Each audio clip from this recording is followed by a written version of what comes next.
Hi guys, नमस्ते, प्रणाम, सत श्री अकाल, आदाब। This is me Shubham Upadhyay and welcome to this session, जो कि ना सिर्फ लॉ स्टूडेंट्स के लिए जरूरी है, ना सिर्फ जुडिशरी एस्पिरेंट्स के लिए जरूरी है, बल्कि उन सभी लोगों के लिए जरूरी है जो कि इस देश के नागरिक हैं। अब सवाल यह उठता है कि भाई ये सेशन उतना इंपॉर्टेंट है क्यों? तो भाई देखिए, बचपन में जब हम 6th, 7th, 8th क्लास में पढ़ते थे तो सोशल साइंस करके एक सब्जेक्ट इंट्रोड्यूस हुआ था। उस सब्जेक्ट में एक कॉन्सेप्ट दिया जाता था, एक शिक्षा हमें दी जाती थी जिसको कहते थे डेमोक्रेसी या लोकतंत्र या गणतंत्र।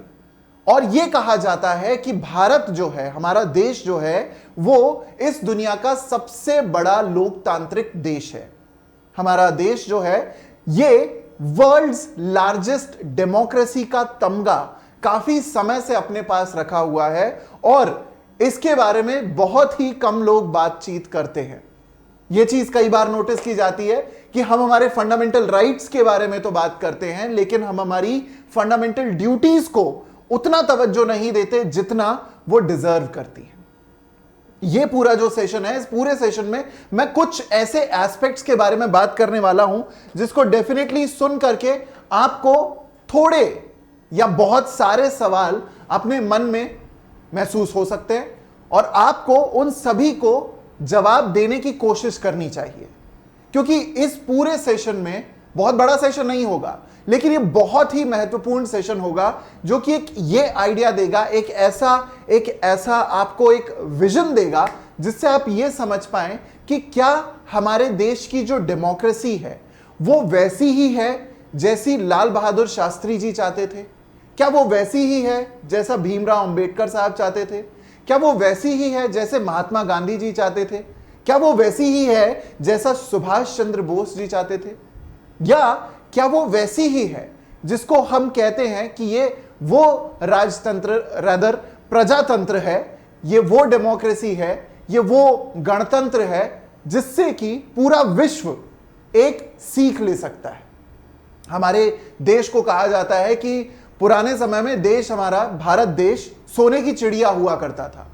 अगर हम पीछे समय में चले जाएं तो कई लोगों ने बाहर से आकर के हमारे देश पे हमला सिर्फ इसलिए नहीं किया था कि वो हमारे यहां से खजाना लूट के ले जा सके, बल्कि इसलिए भी किया था क्योंकि हमारा कल्चर बहुत रिच था, हमारे ट्रेडिशंस बहुत रिच थे, हमारी विविडिटी, हमारी डाइवर्सिटी इतनी अच्छी थी कि वो किसी का भी मन मोह लेती थी।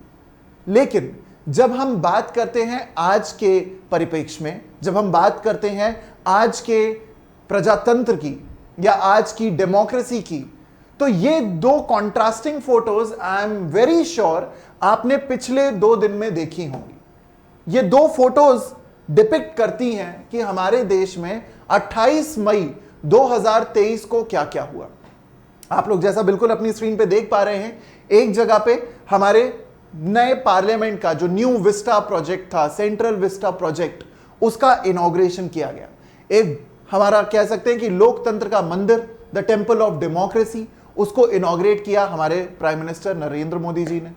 और दूसरी तरफ हमारे ही ओलंपियंस, हमारे ही ऐसे खिलाड़ी, हमारे ही ऐसे एथलीट्स, ऐसे रेसलर्स जिनकी वजह से हमारे देश को कई बार सम्मान मिला, चाहे ओलंपिक्स में हो, चाहे दूसरे और कॉम्पिटिशंस में हो, चाहे रेसलिंग के बड़े बड़े इवेंट्स में, बड़े बड़े ऐसे प्लेटफॉर्म्स पे जाकर के हमारे रेसलर्स ने ऐसी परफॉर्मेंस दी जो कि शायद अविश्वसनीय है और अकल्पनीय है कई मायनों में। लेकिन 28 मई को ऐसा क्या होता है जिसके कारण ये आमने सामने की दो चीजें हो जाती हैं? हमारा देश, आपने अगर नोटिस किया हो, पिछले 2 दिनों में हमारा देश 2 धुरियों में बंट चुका है। आपने कई ऐसे लोगों के व्हाट्सएप स्टेटस देखे होंगे, आपने कई ऐसे लोगों के फेसबुक या इंस्टाग्राम पे स्टोरीज देखी होंगी, आपने कई लोगों से बातचीत में पिछले 2 दिनों में इस पे डिस्कशन या तो किया होगा या फिर टीवी डिबेट्स देखी होंगी। लेकिन मैं आप लोगों को इस चीज के बारे में बताऊं, उसके साथ साथ कुछ बेसिक इंफॉर्मेशन भी दूंगा कि what exactly was all of this about.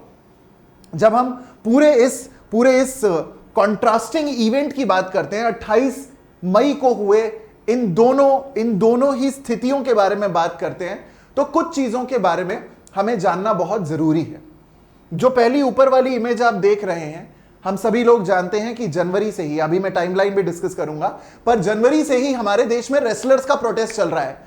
क्यों चल रहा है उसका रीजन भी हम आगे डिस्कस करेंगे, और साथ ही साथ में आई एम वेरी श्योर कि रीजन आपको पता होगा, लेकिन वो रीजन एक बार डिस्कस करना बहुत जरूरी है, क्योंकि वो रीजन डिस्कस करने से हमारे माइंड में जो सवाल आएंगे उन सवालों को भी मैं यहां पर डिस्कस करूंगा। सो ध्यान से जरा सुनिएगा कि ये पूरा क्या माजरा है। रेसलर्स प्रोटेस्ट शुरू होता है जनवरी में, लगभग 18 जनवरी के आसपास, और रेसलर प्रोटेस्ट जो है वो अभी तक चल रहा है। बीच में कुछ समय के लिए रोक दिया गया था because there was a certain solution to it, but उस सोल्यूशन से रेसलर सेटिस्फाइड नहीं थे। प्रॉब्लम का सोल्यूशन आया, उससे रेसलर सेटिस्फाइड नहीं थे, एंड फिर वापस से ये प्रोटेस्ट शुरू हुआ। Central Vista project on the other hand, the much anticipated, और हम कह सकते हैं कि बहुत ही एक एम्बिशियस प्रोजेक्ट जिसको लेकर के सभी, पूरा देश एक्साइटेड था, पूरी दुनिया की नजर हम पे थी। सब देखना चाहते थे कि जो हमारा नया संसद होगा, जो हमारे देश का नया पार्लियामेंट होगा, जो हमारे देश का नया लोकतंत्र का, डेमोक्रेसी का पिलर होगा, आखिर वो कैसा दिखेगा, क्या खूबसूरती होगी उस पिलर में, कितनी भव्यता होगी उस स्टैंड में। तो ये दो कॉन्ट्रास्टिंग फोटोज बार बार मैं आप लोगों को इसलिए दिखा रहा हूं क्योंकि आगे आप इनकी और फोटोज देखेंगे, लेकिन आप जरा समझिए कि ये दोनों ही न्यूज या ये दोनों ही जानकारियां हमारे आमने सामने कैसे आ जाती हैं, और इसको लेकर के हमारे देश के जितने भी बुद्धिजीवी लोग हैं वो बट क्यों जाते हैं, इसको हम एक एक करके डिस्कस करेंगे। सबसे पहले बात करते हैं रेसलर्स प्रोटेस्ट के बारे में। तो रेसलर प्रोटेस्ट शुरू होता है जनवरी में। एक WFI के चीफ हैं, हेड हैं, ब्रिजभूषण शरण सिंह, ठीक, आगे आप इनकी फोटोज देख पाएंगे, ठीक, ये है। रेसलर प्रोटेस्ट शुरू होता है इस बात को लेकर के कि जो चेयरपर्सन हैं उन्होंने कुछ लड़कियों का, कुछ फीमेल एथलीट्स का, कुछ रेसलर्स के साथ दुर्व्यवहार किया, मोलेस्टेशन किया, या फिर हम अगर साधारण भाषा में कहें तो उनके साथ ऐसी हरकतें की जिन्हें अभद्र कही जा सकती है। इसको लेकर के ये पूरा जो प्रोटेस्ट था वो शुरू हुआ। जनवरी में ये प्रोटेस्ट शुरू होता है और देखने को मिलता है कि जितने भी बड़े बड़े रेसलर्स हैं, हमारे ओलंपियंस हैं, बजरंग पूनिया हो गए, विनेश फोगाट हो गए, यहां पे साक्षी मलिक हो गई, ये सभी लोग इस प्रोटेस्ट में इन्वॉल्व होते रहे।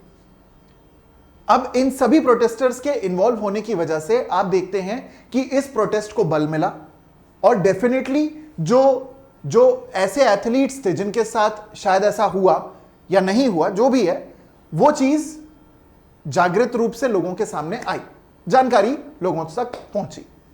ये एक इंट्रोडक्टरी आइडिया है बिहाइंड द रेसलर्स प्रोटेस्ट। आगे बात करते हैं जो हमारी नई पार्लियामेंट बिल्डिंग है, बहुत ही खूबसूरत स्ट्रक्चर, बहुत ही एक हम कह सकते हैं कि ब्यूटीफुल स्ट्रक्चर। ये पूरा पार्लियामेंट जो संसद का एरिया है वो आप देख सकते हैं, एक इनसाइड व्यू है संसद के अंदर का, लोकसभा का, और एक आउटसाइड व्यू है कि बाहर से ये प्रोजेक्ट जो है, बाहर से जो ये बिल्डिंग है, ये कैसी लग रही है।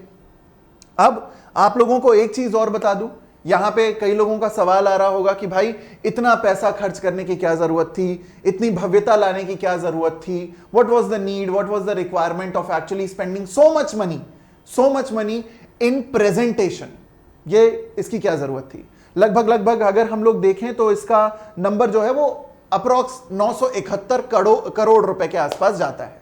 कई लोगों का यह भी मानना है कि जितने भी हमारे देश के टैक्स पेयर्स हैं उनके ऊपर उनका जो बोझ है, यानी कि जो उनके पैसे हैं, जो टैक्स पेयर्स ने पैसे दिए हैं, एक तरीके से ये उनके पैसों का हनन है, उनके द्वारा जो भरोसा दिखाया गया उस टैक्स पेयर अमाउंट का ये बहुत ही बड़ा मिसयूज है। ये भी एक टर्म यूज किया जा रहा है फॉर द न्यू पार्लियामेंट। ना अगर हम इस बात को देखें तो ऐसा ही सवाल जवाब तब भी उठा था जब सरदार वल्लभ भाई पटेल जी की जो मूर्ति है वो मूर्ति का उद्घाटन हुआ था। उस वक्त भी सेम ही सवाल उठे थे कि भाई इतनी बड़ी मूर्ति बनाने की क्या जरूरत है, या फिर ऐसा इतना सारा पैसा एक जगह पे खर्च करने की क्या जरूरत है। इससे ज्यादा तो इंफ्रास्ट्रक्चरली डेवलपमेंट हो सकते हैं, इससे ज्यादा तो आप स्कूल बना सकते हैं, अच्छा है, कॉलेज बना सकते हैं, हॉस्पिटल्स बना सकते हैं, कम्युनिटी सेंटर्स बना सकते हैं, हेल्थ केयर सेंटर्स बना सकते हैं। देश की जो पूरी अर्थव्यवस्था है उसको ताक पे रख के इतना सारा पैसा स्टैचूज में या फिर पार्लियामेंट में लगाने की क्या जरूरत है ना। इस डिबेट में जाने से बेहतर है कि आप यह चीज सोचें कि क्या अगर ऐसा कोई जीर्णोद्धार होता है, या ना सिर्फ जीर्णोद्धार, अगर ऐसा कोई नया स्ट्रक्चर बनाया जाता है तो सबसे पहली बात खराबी क्या है। खराबी यही लगती है लोगों को कि जो टैक्स पेयर का पैसा था वो टैक्स पेयर्स के पैसे जो है वो खराब हो गए। ठीक, चीजें महंगी होती हुई दिख रही हैं। ऐसा लग रहा है कि जो करंट सेंट्रल गवर्नमेंट है वो फेल कर रही है। ऐसा लग रहा है कि भाई महंगाई तो इतना छप्पर फाड़ रही है कि उसकी वजह से लोगों को बहुत तकलीफ हो रही है, बहुत दिक्कत है, महंगाई है। और ये सच भी है, ये बात हम जानते हैं। लेकिन आप जरा इस बात को समझिएगा, इस बात को वजन और मिल गया पिछले 2 दिनों में, जब यही सेम चीज in contrast I with the wrestlers protest. आपको कुछ नंबर्स मैं बताना चाहता हूं कि इस पूरे के पूरे फिगर को बनाने के लिए कितना पैसा लगा। तो पैसा लगा है लगभग 971 करोड़ रुपए। जो लोकसभा का पूरा प्रांगण है जो आप अपनी स्क्रीन पे देख पा रहे हैं, 888 लोगों को यह अकोमोडेट कर सकता है। 888 लोगों की यहां पे सिटिंग कैपेसिटी है। प्लस जो राज्यसभा का एरिया है वो 300 प्लस लोगों को अकोमोडेट कर सकता है। लगभग 350 से 380 के आसपास का नंबर है, उसको अकोमोडेट कर सकता है। अगर जॉइंटली देखें तो 1200 लोगों के लगभग आसपास की सिटिंग बनती है। एम्प्लॉयमेंट जनरेटेड पर डे के हिसाब से देखें तो 23 लाख एम्प्लॉयमेंट जनरेटेड थे पर डे पेमेंट के हिसाब से। जो स्टील यूज हुई है 26,000 मेट्रिक टन, सीमेंट यूज हुई है 63,807 मेट्रिक टन, फ्लाई ऐश जो यूज हुआ है क्यूबिक मीटर के हिसाब से 9,689। अब आप सोचेंगे कि ये नंबर्स मैं आप लोग को क्यों बता रहा हूं। नंबर्स आप लोगों को इसलिए बता रहा हूं ताकि आपको एक आइडिया लग सके कि ये फिगर बनने में कितना रेत, गारा, पत्थर, ईंट, सीमेंट वगैरह सारी चीजें लगी। और ये चीजें जानना जरूरी है। जानना इसलिए जरूरी है क्योंकि पिछले 2 दिनों में ये नंबर स्पाइक कर गया है। स्पाइक करने का मतलब इस पे बहुत ज्यादा डिबेट्स होने लगी हैं कि भाई क्या जरूरत थी ऐसा कोई भी स्ट्रक्चर बनाने की, या क्या जरूरत थी इतना पैसा खर्च करने की। तो देखिए, इस सवाल के कई जवाब हो सकते हैं। इस सवाल के सपोर्ट में कई जवाब हो सकते हैं, इस सवाल के अगेंस्ट कई जवाब हो सकते हैं। तो ये सवाल का जवाब मैं आपके डिस्क्रिप्शन पे छोड़ता हूं, वो आप डिसाइड कीजिए कि क्या ऐसा करना सही था या ऐसा करना गलत था। चैट बॉक्स में लिख करके जरूर बताइएगा कि क्या जो ये पूरा प्रांगण क्रिएट किया गया, जो ये पूरा स्ट्रक्चर बनाया गया, जो ये भव्य लोकतंत्र का मंदिर क्रिएट किया गया है, इस पे ये सवाल उठाना क्या ज्यादा जरूरी है कि ये कितने का बना। जैसे कि हमारे जो मोदी जी हैं, मोदी जी ने ये एक स्ट्रक्चर बनाया, पूरा क्रेडिट जैसे उन्हीं को जा रहा है। लेकिन अगर आप देखें तो जो ऑपोजिशन है, ऑपोजिशन की तरफ से राहुल गांधी जो हैं, राहुल गांधी जी का कहना यह है कि ये जो पूरा मसला है, यहां पे मोदी जी अपने आप को एक तरीके के राजा की तरह पोर्ट्रे कर रहे हैं। मतलब ये कहा जा रहा है कि लोकतंत्र का मंदिर है, लेकिन ये राजतंत्र की एक शुरुआत है, ये कहा जा रहा है। तो ये दोनों में से क्या है, इसका जो डिस्क्रिप्शन है वो मैं आपके दिमाग पे छोड़ता हूं, वो मैं आपकी बुद्धि पे छोड़ता हूं। आप बताइए, चैट बॉक्स में या कमेंट बॉक्स में लिख करके जरूर बताइएगा कि आपके हिसाब से ये क्या है। अब आगे चलते हैं, ये एक सवाल हो गया। दूसरे सवाल की तरफ चलते हैं, जो कि निकलता है या कनेक्ट करता है उस पहली इमेज को, इस इमेज से। मोदी जी का एक स्टेटमेंट आता है जब इनॉग्रेशन हुआ, तो उस वक्त, this is a temple of our democracy that gives a message of India's resolution to the world. When India moves forward, the world moves forward. साधारण भाषा में कहें तो भारत की जो एक तरीके की संप्रभुता है उसके बारे में जानकारी देता है ये लोकतंत्र का मंदिर। और जब भारत आगे बढ़ता है तो पूरा जो विश्व है वो आगे बढ़ता है। ये एक मीनिंग है, एक मोटा मोटा मतलब है जो मोदी जी ने कहा उसका। अब आगे देखिए, ये हैं साक्षी मलिक। साक्षी मलिक हमारी ओलंपियन है, मेडलिस्ट हैं और definitely one of the most decorated and celebrated athletes हैं देश की। उनकी हालत आप देख सकते हैं, उन्हें रोका जा रहा है, उन्हें ड्रैग किया गया, उन्हें घसीट के ले जाया गया एक जगह से दूसरी जगह तक। ये कुछ पिक्चर्स हैं जो आपने पिछले 2-3 दिन में देखी हैं। अब जरा इसको समझिएगा कि ये जो रेसलर्स प्रोटेस्ट शुरू हुआ इसकी टाइमलाइन क्या थी। ये टाइमलाइन आप लोग डेफिनेटली अपनी स्क्रीन पे देख सकते हैं, इसका पीपीटी मैं आप लोगों से शेयर करूंगा मेरे टेलीग्राम ग्रुप पे, वहां पे जाके ले लीजिएगा। सो टाइमलाइन शुरू होती है 18 जनवरी से। 18 जनवरी को जितने भी मेजर मेडलिस्ट थे जंतर मंतर पे उन्होंने एक प्रोटेस्ट शुरू किया, जिसमें उन्होंने levelled allegations of sexual harassment against mister Singh, Brijbhushan Sharan Singh जो है WFI चीफ हैं, उनके अगेंस्ट, ठीक है, रेसलिंग फेडरेशन ऑफ इंडिया, उनके अगेंस्ट ये लाया, एलिगेशन लगाया कि भैया सेक्सुअल हरासमेंट में ये लिप्त है। उसके बाद इसमें बजरंग पूनिया जी इंक्लूड हुए, विनेश फोगाट जी इंक्लूड हुई, साक्षी मलिक जी इंक्लूड हुई, ये सभी इन्होंने ये सब फेस किया है। एंड ये प्रोटेस्टर थे, इन्होंने मतलब फेस नहीं किया, इन्होंने कहा कि भैया ये हुआ है और हम इस प्रोटेस्ट में फेस बने रहेंगे। ध्यान से समझिएगा, ये जो शब्द है protesters face, they are the protesters face, ये शब्द ध्यान में रखिएगा। Now wrestlers gather at Jantar Mantar, 18 तारीख को ये लोग जंतर मंतर पे गैदर होते हैं एंड इन्होंने एलिगेशंस लगाया है चीफ के against. And for many years this has been done for many years, एक बार नहीं हुआ है, 2 बार का इंसिडेंट नहीं है, कई बार ऐसा हुआ है, ऐसा अलेज किया गया है। और फियर एंड इंटिमिडेशन का, डर घबराहट का एक माहौल क्रिएट करके रखा गया था world federation, wrestling federation of India के अंडर जो चीफ है उनके द्वारा ये कुछ एलिगेशंस लगाए गए। उस एलिगेशंस के बाद जो रेसलर्स थे, जो प्रोटेस्टर्स थे, वो जाकर के जो स्पोर्ट्स मिनिस्टर हैं उनसे जाकर के मिले, अनुराग ठाकुर जी से, और उनसे भी उन्होंने रिक्वेस्ट की कि भाई यहां पे कुछ देखिए, यहां पे कुछ वर्कआउट करने की जरूरत है, there has to be a rapid action that should be taken, but कोई एक सॉलिड डिसीजन नहीं निकला। नाउ रेसलर्स कंटिन्यू करते हैं अपने प्रोटेस्ट को और इंडियन ओलंपिक एसोसिएशन जो है, पीटी उषा उसकी चीफ हैं, उनको जाकर के भी कंप्लेंट देते हैं कि भाई इनके अगेंस्ट कुछ ना कुछ एक्शन लिया जाना चाहिए और इमीडिएटली इनको रिजाइन करना चाहिए। ये एक रिक्वेस्ट रेज की जाती है और फॉर्मेशन की बात की जाती है इंक्वायरी कमेटी की, कि भाई एक इंक्वायरी बिठाई जाए जो कि बृजभूषण शरण सिंह हैं, उन पे एक इंक्वायरी की जाए कि क्या वाकई में इन्होंने ऐसा किया है। गौर से समझिएगा, गौर से सुनिएगा कि इससे हो क्या रहा है, ये चल क्या रहा है। ये तो अभी आप फैक्ट्स देखते जा रहे हैं। I give you another picture, एक और पिक्चर मैं आपको दूंगा।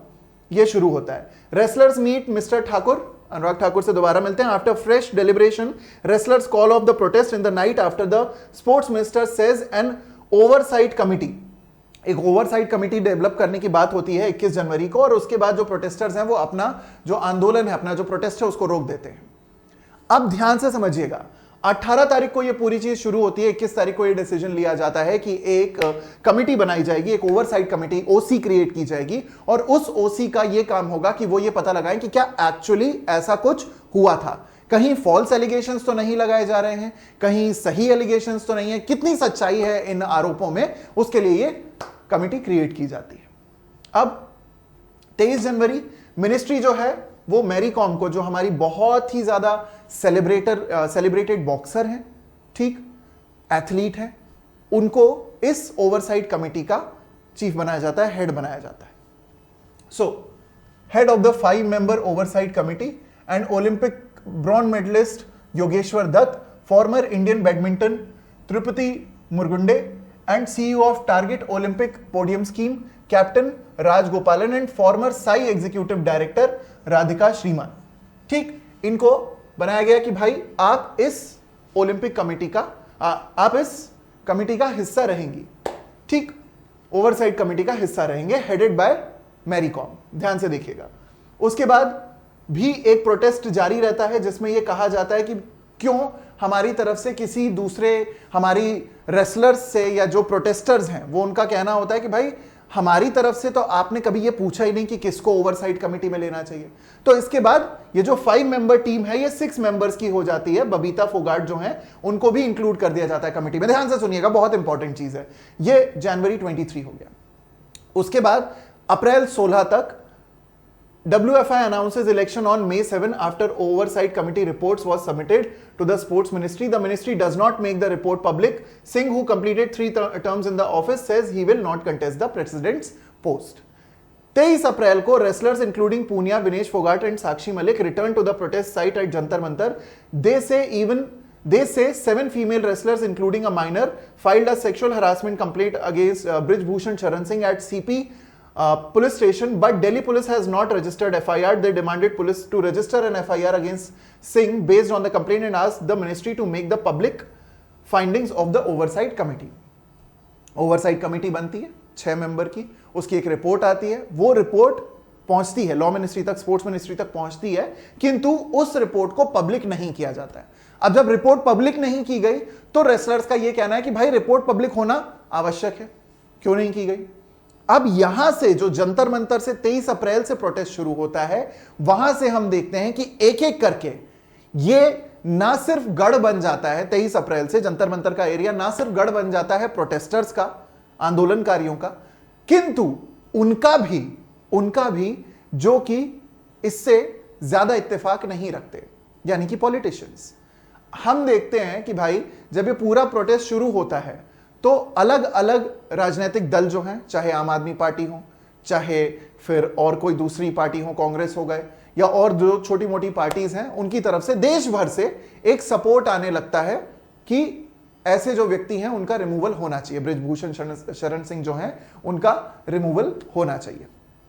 ठीक है, अगेन एंड अगेन पॉलिटिशियंस को देखा जाता है कि वो विजिट करते हैं, जा करके प्रोटेस्टर से मिलते हैं, उन्हें सांत्वना देते हैं, उन्हें एक तरीके का हम कह सकते हैं कि सपोर्ट देने का आश्वासन देते हैं कि भैया हमारा सपोर्ट आपकी तरफ है। ये पूरा प्रोसीजर चल रहा है। अब यहां पे मीडिया इन्वॉल्व हो चुकी है बिकॉज ऑफ द पॉलिटिशियंस। यहां पे मीडिया इसलिए भी इंटरेस्टेड है because of the high profile case, and यहां पे मीडिया इसलिए भी इन्वॉल्व हो चुकी है क्योंकि बृजभूषण शरण सिंह जो हैं वो अभी तक अपनी जगह से हटाए नहीं गए, वो अभी भी WFI के चीफ है। तो there are multiple layers to this particular point. अब देखिए 24 अप्रैल को स्पोर्ट्स मिनिस्ट्री कहती है, says absence of a duly constituted internal complaint committee under the POCSO act, prevention of sexual harassment act, rather prevention of sexual harassment act, not the POXO one, the POSH one, is one of the major findings in the probe report of oversight committee. The ministry also declared WFI's election process null and void. In a letter to the IOA president PT Usha, the ministry asked IOA to form an ad hoc committee to conduct the WFI elections within 45 days to the panel formation and run the WFI during the period. अब मतलब क्या? इसका मतलब यह है कि sports ministry ने यह कहा कि भाई जो भी कमेटी तैयार होती है, जो भी कमेटी तैयार हुई थी, ठीक, ओवरसाइट कमेटी, उसकी जो एक मेजर फाइंडिंग थी वो ये थी कि जो पॉश एक्ट होता है, posh act prevention of sexual harassment act जो है वो, या सेक्सुअल हरासमेंट प्रिवेंशन एक्ट जो है वो इस बारे में बात करता है कि भाई हर स्तर पे अगर कोई ऑर्गेनाइजेशन है तो उस पे एक आईसीसी और एक एलसीसी क्रिएट होनी चाहिए। आईसीसी का मतलब होता है इंटरनल कंप्लेंट्स कमेटी, मतलब अगर किसी भी महिला के साथ कोई सेक्सुअल हरासमेंट होता है तो वो जाकर के डायरेक्टली उस इंटरनल कंप्लेंट कमेटी को इन्फॉर्म कर सकती है अगर कोई भी इंप्लॉयर ऐसा करता है तो। और दूसरा होता है LCC, that is the local complaint committee, जो कि जो ऑर्गेनाइजेशन से बाहर का एक स्ट्रक्चर होता है, बाहर की एक बॉडी होती है। तो मेन जो एक प्रॉब्लम दिखती है यहां पे, स्पोर्ट्स मिनिस्ट्री तुरंत रिकॉग्नाइज करती है उसको, that is there was no ICC, internal complaint committee जो थी वो थी ही नहीं। अब जब इंटरनल कंप्लेंट कमिटी ही नहीं थी तो यह बात आइडेंटिफाई करना और मुश्किल हो जाता है कि क्या वाकई में ऐसा कुछ हुआ था या नहीं। फिर हम चलते हैं 25 April, wrestlers move Supreme Court seeking registration of FIR against Singh. Supreme Court terms the sexual harassment allegation against Singh as serious and issued notice to the Delhi police asking to file its response by the last Friday of the month. Supreme Court के पास गए, supreme court ने कहा कि भैया ये serious allegations है और इसकी एक रिपोर्ट दिल्ली पुलिस की तरफ से बनती है।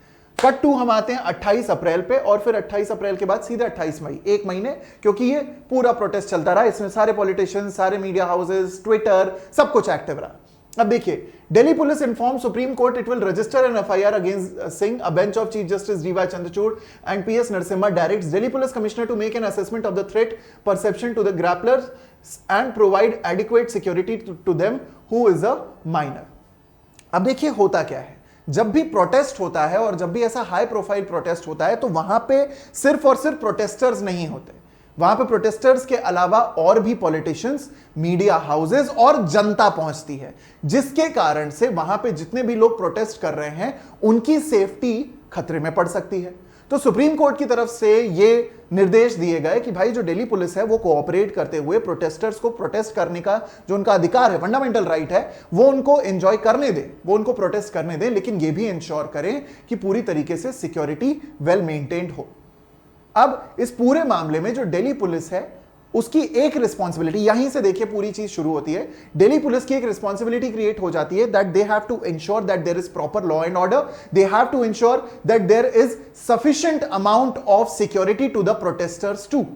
जितने भी प्रोटेस्टर्स हैं सभी लोगों की सिक्योरिटी की जिम्मेदारी, पूरे लॉ एंड ऑर्डर को मैनेज करने की जिम्मेदारी, पूरे उस जगह के एडमिनिस्ट्रेशन की जिम्मेदारी, किसी प्रकार का कोई दंगा ना भड़के, कोई वायलेंस ना हो इसकी जिम्मेदारी, पॉलिटिशियंस आए जाएं उसकी जिम्मेदारी, या फिर जितने भी लोग हैं उन सभी लोगों की वहां पे सुरक्षा की पूरी जिम्मेदारी आती है दिल्ली पुलिस पे।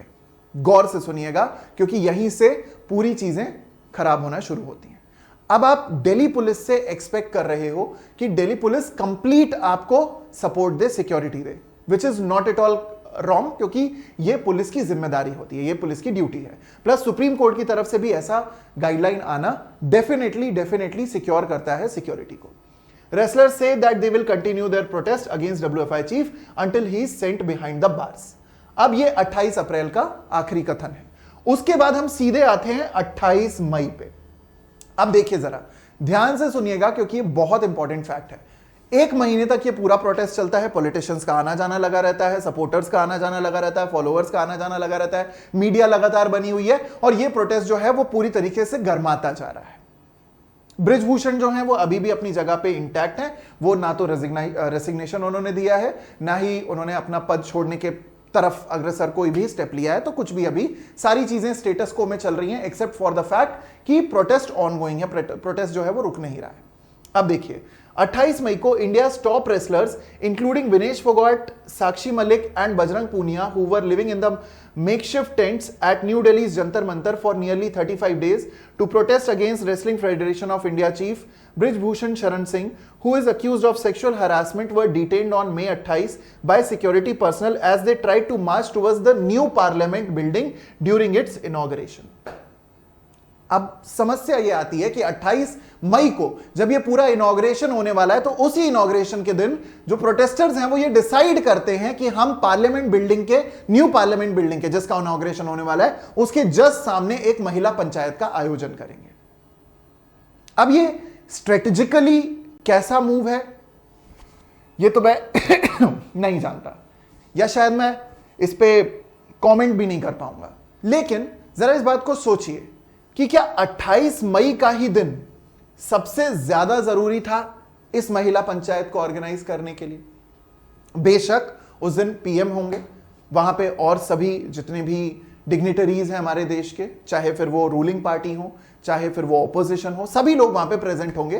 तो यस, प्रेजेंस के पॉइंट ऑफ व्यू से it was a fair decision.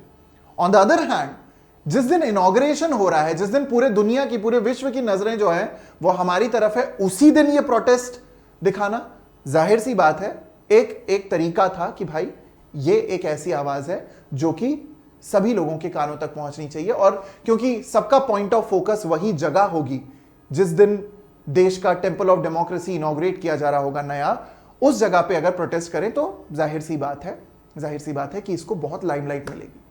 तो उस दिन ये प्रोटेस्ट शुरू होता है। अब प्रोटेस्ट जंतर मंतर से होता हुआ न्यू पार्लियामेंट बिल्डिंग की तरफ जो है वो धीरे धीरे मूव कर रहा है, लेकिन बैरिकेडिंग है क्योंकि इनॉग्रेशन है। फन फैक्ट, उसी इनॉग्रेशन में जो सिंह है, मिस्टर सिंह WFI चीफ जो है वो भी प्रेजेंट है, उनकी भी फोटोज हैं, वो भी वहीं पे थे। ठीक, वहां पे जब प्रोटेस्टर्स आगे बढ़ना शुरू करते हैं तो एक बैरिकेड जो है वो एक बैरिकेड को तोड़ करके या रादर उसको लांघ के आगे चले जाते हैं। जो दूसरा बैरिकेड होता है, दूसरे बैरिकेड पे पहुंचने के बाद जब पुलिस को ये रियलाइज होता है कि ओके अब प्रोटेस्टर्स नहीं रुक रहे हैं, नहीं मान रहे हैं, तो उसके बाद उन्हें अरेस्ट किया जाता है और अरेस्ट करके उन्हें अलग अलग जगहों पे दिल्ली में अलग अलग पुलिस स्टेशंस में ले जाया जाता है। Earlier the Delhi police had increased the security after the call by khap panchayat to hold a महिला महापंचायत in front of the new parliament and the wrestlers decision to attend it। अब इससे होता क्या है, इससे क्या होता है, अब आप ध्यान से देखिए कि 28 तारीख को एग्जैक्टली क्या हुआ। Tension situation prevailed at Jantar Mantar around 11:30 a.m. when the wrestlers, after addressing the media personnel and other protesters carrying the Tiranga, began to march towards the new parliament and jumped the first set of barricading. Barricade लगे हुए हैं, आपको protest करना है, barricade के पीछे कर सकते हैं, लेकिन आप बैरिकेड को लांग करके बैरिकेड से आगे जाने की, आगे बढ़ने की कोशिश करते हैं. The protesters were stopped as they tried to cross over the second barricading, leading to a scuffle between them and the security personnel. Several protesters, including wrestlers Miss Vinesh Fogart, Sangeeta Fogart, and Miss Malik, could be seen being dragged by women personnel as they resisted to the police action. बाद में हालांकि शाम को जाकर के 7:30 बजे के आसपास इनको रिलीज कर दिया गया, पर यह कहा गया कि भाई आपने शांति भंग करने की कोशिश की है, एक तरीके से आपने एक नॉन वॉयलेंट जो प्रोटेस्ट था उसको एक दूसरा एंगल देने की कोशिश की, इसी वजह से उनको डिटेन किया गया, उन्हें उस जगह से हटाया गया, जो फोटोज आपने देखी वैसा कुछ हुआ, और फिर इन्हें अलग अलग जगहों पे दिल्ली में अलग अलग थानों में ले जाया गया, अलग अलग जगहों पे ले जाया गया. बाद में इनको शाम को रिलीज कर दिया गया. यह हुआ 28 तारीख को. अब आते हैं कुछ बहुत इंपॉर्टेंट सवालों की तरफ, और यह सवालों का जवाब मुझे आप लोगों से कमेंट बॉक्स में चाहिए, वरना मैं ये इतना बड़ा वीडियो बनाता नहीं. इसको मैं छोटा सा रखता, टू द पॉइंट रखता, लेकिन टू द पॉइंट यहां पे इतनी सारी लेयर्स हैं कि आपको जरा सोचने की और खुद का दिमाग लगा करके, ये वीडियो देख करके आपका जो भी दिमाग चल रहा है कमेंट बॉक्स में जरूर लिख करके बताना कि दोनों तरफ की बातों को अगर हम समझें या देखें तो क्या आपके दिमाग में कुछ ऐसे सवाल आ रहे हैं. ध्यान से देखिएगा. वॉज 28 मई the right day to hold the Mahila panchayat? क्या 28 मई सही दिन था? इनॉग्रेशन जहां पे चल रहा है उसके जस्ट बाहर ऐसा कुछ करना, क्या वो सही है? पहला सवाल.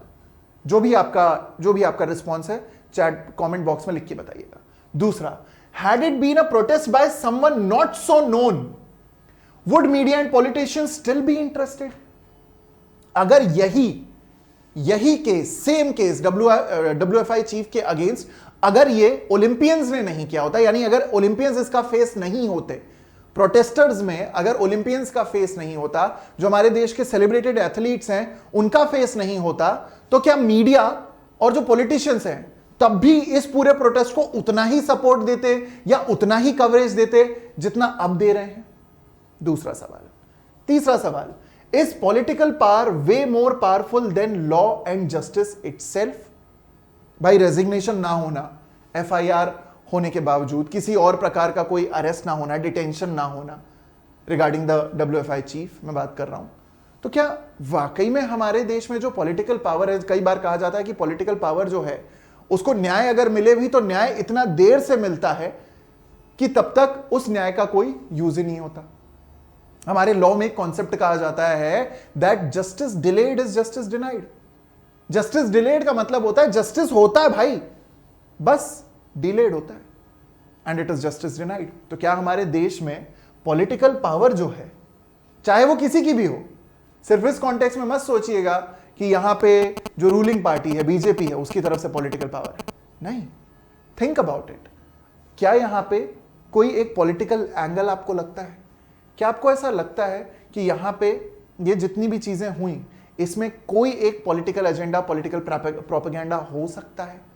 अगर हां तो भी बताइए, अगर ना तो भी बताइए, क्योंकि दोनों तरफ से political propaganda and rather agenda होने की बू तो आती है. आगे देखिए, Should there not be a rapid action in such high profile cases? क्या इसके लिए रैपिड एक्शन लिया जाना जरूरी नहीं है? मतलब नहीं लेना चाहिए. अगर हाई प्रोफाइल केस है जहां पे ओलंपियंस इन्वॉल्व है, सेलिब्रेटेड एथलीट्स इन्वॉल्व है, वहां पे तो रैपिड एक्शन होना चाहिए. रैपिड एक्शन का मतलब है भाई अगर किसी ने गलत किया है तो उन्हें हटाइए, और अगर किसी ने गलत नहीं किया है और झूठा इल्जाम लगाया जा रहा है तो फॉल्स और वेक्सेशियस क्लेम होने के नाते उस व्यक्ति को भी पनिश किया जाना चाहिए जो झूठ बोल रहा है. तो दोनों ही तरीके से rapid action is very much important when it is such a high profile case, otherwise we witness 28th of May. आगे देखिए, इज छाती पे गोली खाएंगे एंड मर जाएंगे या मार देंगे स्लोगन्स आउट ऑफ पैशन और आर दे ट्यूटरिंग? इसी पूरे प्रोटेस्ट के अराउंड ट्विटर पे देखने को मिलता है. ट्विटर पे कुछ लोग कहते हैं कि भैया अगर जरूरत पड़ती है, रिटायर्ड पुलिस अधिकारी कहते हैं दिल्ली की तरफ से, दिल्ली से उनका ऐसा कहना है कि भैया यहां पे अगर गोली चलाने की जरूरत पड़ेगी तो बिल्कुल गोली चलाएंगे. अगर जरूरत पड़ेगी, अगर मान लीजिए कि उग्र होता है पूरा प्रोटेस्ट, तो if there is a need to it, Why should there not be firing? On the other hand, ये कहा जाना कि भाई हम सर कटा भी सकते हैं और सर काट भी सकते हैं, ये भी सही नहीं है। छाती पे गोली मारेंगे, छाती पे गोली खाएंगे, ये स्लोगन्स क्या ये देश के डेमोक्रेटिक स्ट्रक्चर के अराउंड सही बात या सही मैसेज देते हैं? वो भी देखिए, क्योंकि एक लड़ाई चल रही है जंतर मंतर पे, एक लड़ाई चल रही है ट्विटर पे। सारी चीजों का ध्यान रखें। आखिरी सवाल, second last question, how far the media trial is justified in this case? एक मीडिया ट्रायल होना किसी भी व्यक्ति का, WFI चीफ की अगर हम कॉन्टेक्स्ट में बात करें तो मीडिया ट्रायल तो चल ही रहा है, ठीक, तो क्या मीडिया ट्रायल यहां पे जस्टिफाइड होगा, करेक्ट होगा, सही माना जाएगा? और सबसे आखिरी और सबसे जरूरी सवाल, is it right to compare the amount in which the new parliament is built with the miserable condition of the athletes and wrestlers?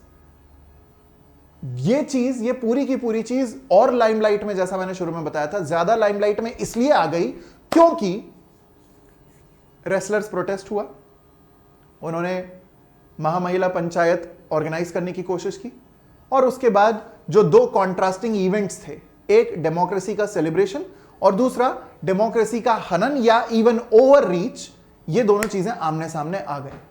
तो क्या एक तरफ ये अमाउंट रखना और दूसरी तरफ रेसलर्स या उनके साथ जो भी गलत हुआ, जो भी चीजें हुई, उनको आपस में कंपेयर करके एक ही जगह पे फिट इन करना क्या सही रहेगा? तो ये आज का बवाल सवाल था।